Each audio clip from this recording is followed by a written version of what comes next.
के शेयर 70 खरीदे हुए हैं एट द रेट ऑफ 190।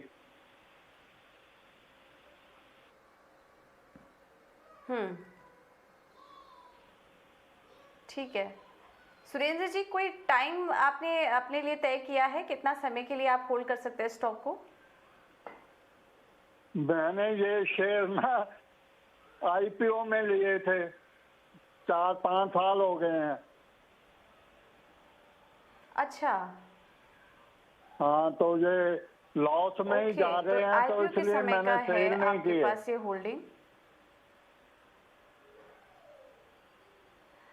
अच्छा ठीक है, लेकिन निकलने का आपको मौका तो मिला था, बट हाँ ज़्यादा मुनाफा आपको नहीं मिल रहा होगा इसमें, क्योंकि मॉयल हम देख सकते हैं कि इनका जो ऑल टाइम हाई है वो भी करीब 244 के आसपास है। तो अगर आप एग्जिट भी कर लेते हैं और जितना समय आप दे चुके हैं उस हिसाब से मुनाफा तो आपके हाथ नहीं लगता। बट ठीक है, एक बार राय ले लेते हैं। गौरांग क्या सजेस्ट करेंगे? 190 आईपीओ जब आया था उस समय इन्होंने मॉयल में एंट्री की थी, तब से लेकर अब तक होल्ड कर रहे हैं, लेकिन ज़्यादा कुछ बड़ा फ़ायदा इनको नहीं मिला है। अभी क्या करना चाहिए इन्हें? बने रहना चाहिए, एक तेज़ी के लिए रुके फिर निकल जाए, या फिर लॉन्ग टर्म के लिए अच्छा लग रहा है? और कोई अगर स्टॉक आप इनको सजेस्ट करना चाहें तो वो भी कीजिए। मेरे ख्याल से एक बहुत बड़ा अंडर परफॉर्मर ये स्टॉक रहा है। सरकारी कंपनी है ये, और जब से ये लिस्ट हुआ है तब से मेरे ख्याल से काफ़ी नीचे की तरफ के दायरे हम देख रहे हैं। और अगर आपने इतना समय बिताया है, अगर आप सही समय पर कदम उठा करके परिवर्तन करते अपने निवेश में, तो शायद आज आप मुनाफे में होते। बहरहाल इनको भी मैं यही राय दूंगा कि इतने लंबे समय तक अगर आपका कोई निवेश किसी कंपनी में आपको किसी तरह का योगदान नहीं दे रहा है और नुकसान में ही चल रहा है, तो आपको सही समय पर कदम उठाने चाहिए।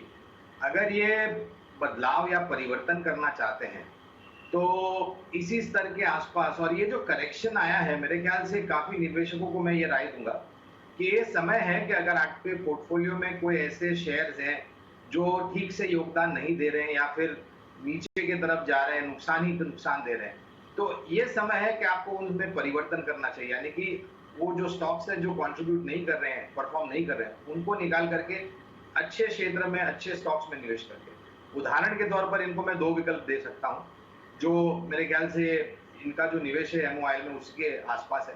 एक तो है निजी क्षेत्र की एक छोटी बैंक, फेडरल बैंक, मेरे ख्याल से 115-120 के आसपास दर होगा। दूसरा विकल्प होगा ऑटो क्षेत्र से, कंपनी है पूरी तरीके से कमर्शियल व्हीकल बनाती है, अशोक लेलैंड, ये भी मेरे ख्याल से 120 या 130 के आसपास होगा। ये चाहे तो परिवर्तन कर सकते हैं, अगर जितना समय इन्होंने अपने निवेश को एमओआईएल में दिया है उससे आधा भी समय, यानी कि अगर 1.5-2 साल भी ये निवेशित रहते हैं इन 2 कंपनियों में, तो हो सकता है इनको जो नुकसान हो रहा है उसकी भरपाई हो जाए।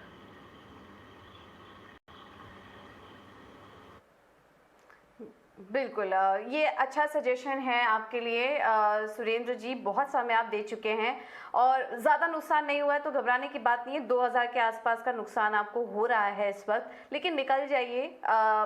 कोई तेज़ी मिलती है, अगर आपको थोड़ा मुनाफा मिलता है तो निकल जाने में ही समझदारी होगी। और दूसरे स्टॉक्स जब भी गौरांग जी ने आपको सजेस्ट किए, आप वहाँ पर निवेश करते हैं, थोड़ा भी समय देंगे तो अच्छा मुनाफा आपके हाथ लग सकता है। ये राय आपको मॉयल में इस वक्त।